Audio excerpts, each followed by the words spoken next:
Assalamualaikum warahmatullahi wabarakatuh. Kenalkan, nama saya Fauzidan Azhar Samadi. Dari kelompok 4, saya akan menampilkan hasil dari PPT yang kami buat, yaitu tentang metode numerik. Dari teori regresi linear berganda. Regresi linear berganda adalah sebuah metode statistik yang digunakan untuk menggambarkan hubungan antara satu variabel dependen Y dan dua atau lebih variabel independen dalam kurung X1, X2 sampai Xn. Persamaan umumnya Y sama dengan B0 plus B1 X1 plus B2 X2 dan seterusnya sampai Bn Xn plus residual.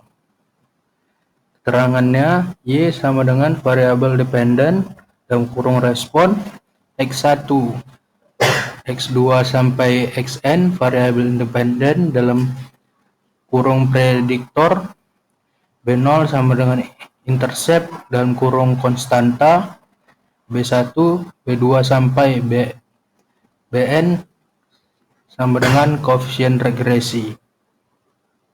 Residual sama dengan error dalam kurung residual. Asumsi dalam regresi linear berganda meliputi terdapat hubungan linear antara variabel dependen dan independen, tidak ada multikolinearitas di antara variabel X, homoskedastisitas yaitu kesalahan yang konstan,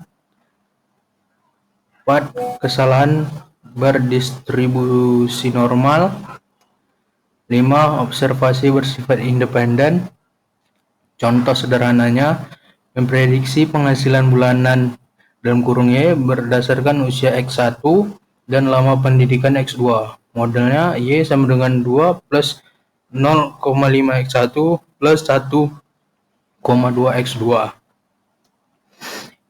Interpretasi setiap penambahan 1 tahun usia akan meningkatkan penghasilan sebesar 0,5 juta. Setiap tambahan 1 tahun pendidikan akan meningkatkan penghasilan sebesar 1,2 juta. Grafik regresi linear berganda untuk dua variabel dapat divisualisasi dalam bentuk permukaan 3D dengan sumbu X, usia, Y lama pendidikan, dan Z penghasilan.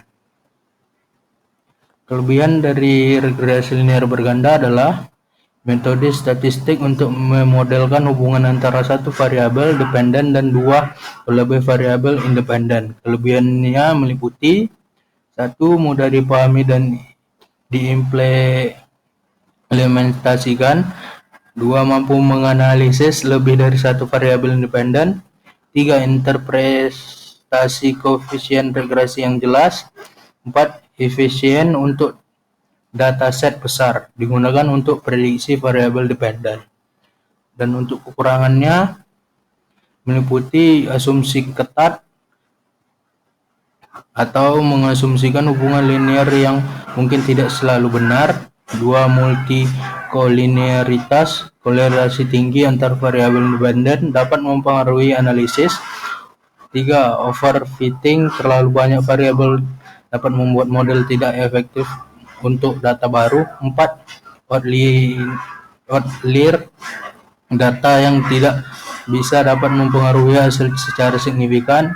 5. Tidak menangani hubungan non-linear, model mungkin tidak dapat menangkap kompleksitas hubungan polinomial atau interaksi.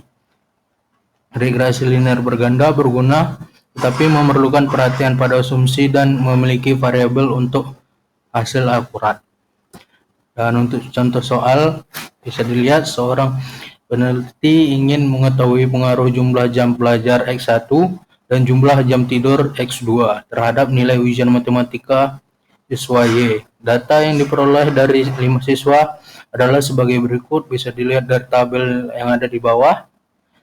Pertanyaannya, Tentukan persamaan regresi linear berganda dari data di atas dengan model di bawah. Pertanyaan kedua, interpretasikan koefisien regresinya. Dan untuk penyelesaiannya bisa dilihat langkah 1, menghitung nilai rata-rata, X1, X2, dan Y. X1 rata-rata dalam kurung 4 plus 6 plus 5 plus 7 plus 8 per 5 sama dengan 30 per 5 sama dengan 6. X2 rata-rata sama dengan dalam kurung 6 plus 5 plus 7 plus 4 plus 6 per 5 sama dengan 28 per 5 sama dengan 5,6. Y rata-rata sama dengan 75 plus 80 plus 85 plus 90 plus 95 per 5 sama dengan 425 per 5 sama dengan 85. Langkah 2, menghitung B1 dan B2 koefisien regresinya. Menghitung regresi berganda secara manual bisa jadi rumit. Jadi kita akan menggunakan pendekatan matrik OLS atau ordinary least square yang lebih sederhana atau langsung menggunakan hasil perhitungan. Dengan metode kalkulasi regresi berganda OLS, kita memperoleh hasil koefisien X1 sama dengan 5, koefisien X2 sama dengan 2,5, intercept sama dengan 40. Jadi persamaan regresinya Y sama dengan 40 plus 5X1 plus 2,5X2. Ya, inilah presentasi saya. Terima kasih dan akan dilanjutkan oleh teman saya Habib. Pengantar metode kuadrat terkecil. Metode kuadrat terkecil adalah teknik optimasi. Teknik ini digunakan untuk mencari perkiraan terbaik, terutama untuk data yang memiliki kesalahan. Presentasi ini akan membahas konsep dasar. Kami juga akan membahas aplikasi praktis serta contoh penggunaan metode ini. Konsep dasar kuadrat terkecil. Definisi.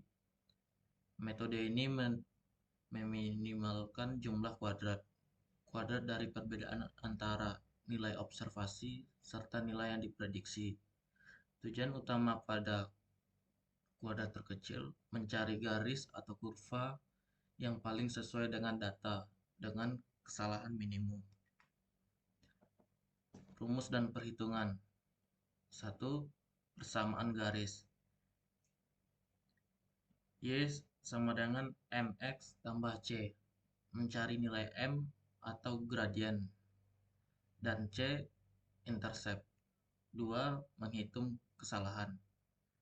Sigma dari y sub i dikurangi y topi sub i kuadrat meminimalkan total kesalahan kuadrat. 3. Turunan parsial. Menggunakan turunan untuk menemukan nilai m dan c yang optimal. Aplikasi dalam regresi linear. Analisis tren, prediksi, hubungan variabel. Regresi linear digunakan untuk memodelkan hubungan antara variabel menggunakan metode kuadrat terkecil. Contoh penggunaan. 1. Ekonomi. Memprediksi pertumbuhan ekonomi berdasarkan data historis. 2. Sains. Menganalisis hubungan antara dosis obat dan efeknya. 3. Teknik. Optimasi desain produk berdasarkan data pengujian. Keunggulan dan keterbatasan. Keunggulannya yang pertama, sederhana dan mudah diimplementasikan. Yang kedua, memberikan solusi optimal jika asumsi terpenuhi. Untuk keterbatasan, yang pertama, sensitif terhadap outlier atau nilai ekstrim. 2. Asumsi normalitas dan homoskedastisitas. Implementasi dengan Python.